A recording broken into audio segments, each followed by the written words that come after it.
Bonjour, mon nom est Patrice Robitaille. Je suis étudiant à la maîtrise en technologie de l'information et je me spécialise plus particulièrement sur la réalité virtuelle. Il vous est probablement déjà arrivé de vous retrouver dans une situation de stress où vous sembliez perdre le contrôle de vous-même. Vous étiez probablement surchargé mentalement et cela a pu paraître dans votre comportement. Imaginez alors une technologie qui serait capable d'identifier ces changements dans votre comportement et de s'adapter en conséquence. Ceci est particulièrement intéressant pour les contextes de sécurité. Par exemple, on décide de vous placer dans une simulation et de vous tester en cas d'urgence. Tout va bien quand soudainement, un événement inattendu survient pouvant mettre la vie en danger de plusieurs personnes. Vous vous affolez, vous ne savez plus quoi faire, vous ne savez plus où donner la tête quand tout à coup, une application vous propose exactement la meilleure action possible pour ce scénario précis. Vous acceptez cette proposition, vous reprenez le contrôle de vous-même, la situation se stabilise et vous réussissez votre test. L'application vous aura alors analysé et aura détecté des changements dans votre comportement pour prioriser certaines fonctionnalités afin que vous puissiez garder le contrôle et que vous puissiez mieux gérer votre stress. Et tout semble indiquer que ceci est maintenant possible grâce au système de réalité virtuelle. Mais qu'est-ce que la réalité virtuelle au juste? Eh bien, c'est une technologie qui permet de faire en sorte de créer un environnement entièrement généré par l'ordinateur et dans lequel il est même possible d'interagir. Équipé d'un de ces fameux casques de réalité virtuelle, vous allez obtenir la sensation de présence, c'est-à-dire la sensation d'être là, de vous sentir psychologiquement présent dans l'environnement virtuel. Et ceci a une influence importante, car l'effet de présence peut susciter des réactions émotionnelles et des changements au niveau de votre comportement. Par exemple, si on décide de vous lancer une balle virtuelle vers vous, vous allez probablement avoir le réflexe de l'attraper ou de l'éviter. Et c'est justement là que j'interviens avec mon projet de recherche en me posant les questions suivantes. Mais est-il vraiment possible d'obtenir un algorithme qui permet d'identifier des changements dans le comportement d'un utilisateur? Et si oui, quel serait le meilleur algorithme d'apprentissage machine qui serait le plus performant pour ce problème spécifique? Et enfin, quelles seraient les caractéristiques analysées chez un utilisateur pour que l'algorithme performe encore mieux? Mais alors, j'ai introduit un nouveau concept, l'apprentissage machine. Qu'est-ce que c'est au juste? Eh bien, l'apprentissage machine, résumons simplement que c'est un type d'algorithme qui permet d'apprendre et de classer de l'information à partir de données qu'on lui fournit au préalable. Prenons l'exemple d'un enfant auquel on voudrait lui apprendre à reconnaître différentes choses. Je pourrais enseigner à l'enfant que ceci est un casque de réalité virtuelle, que ceci est un autre casque de réalité virtuelle, que ceci est une affiche, et là, je lui poserai la question. Mais que représente ceci? Avec une certaine confiance, l'enfant pourrait me répondre que c'est aussi un casque de réalité virtuelle. Pourtant, je ne lui ai pas enseigné que celui-ci en est un. Il aura déduit de lui-même à partir des informations qu'il aura acquis au préalable. Eh bien, c'est le même processus qui s'applique aux algorithmes d'apprentissage machine.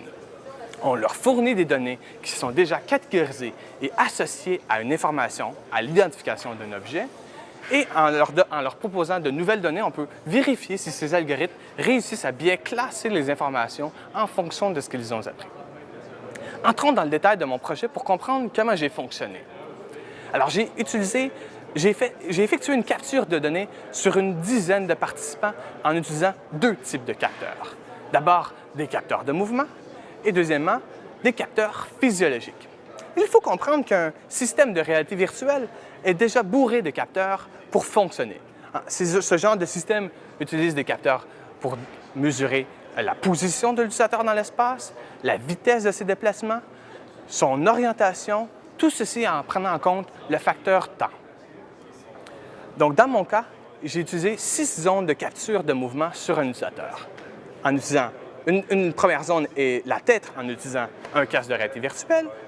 J'ai effectué la capture pour chacune des mains en utilisant ce genre de contrôleur. J'ai effectué une capture au niveau du bassin à l'aide d'un capteur placé à l'arrière du sujet. Et j'ai utilisé 2 autres capteurs de mouvement pour mesurer chaque pied des participants. Associé, j'ai rajouté 2 capteurs physiologiques, un capteur mesurant le rythme cardiaque et un capteur permettant de mesurer le niveau de sudation de la peau, c'est-à-dire la quantité de sueur qui est générée par les participants. Donc, ces participants, maintenant équipés de ces capteurs, ont chacun effectué 4 expériences.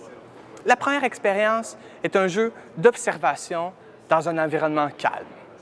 La deuxième expérience est un jeu de déplacement de forme, toujours dans un environnement calme. La troisième expérience est un jeu de déplacement de forme, mais dans un environnement qui est stressant et avec des effets de surprise. Et la quatrième expérience est toujours le même jeu de déplacement de forme, mais cette fois-ci avec un objectif précis, un objectif de performance. C'est-à-dire que j'ai demandé aux participants d'effectuer le jeu le plus rapidement possible.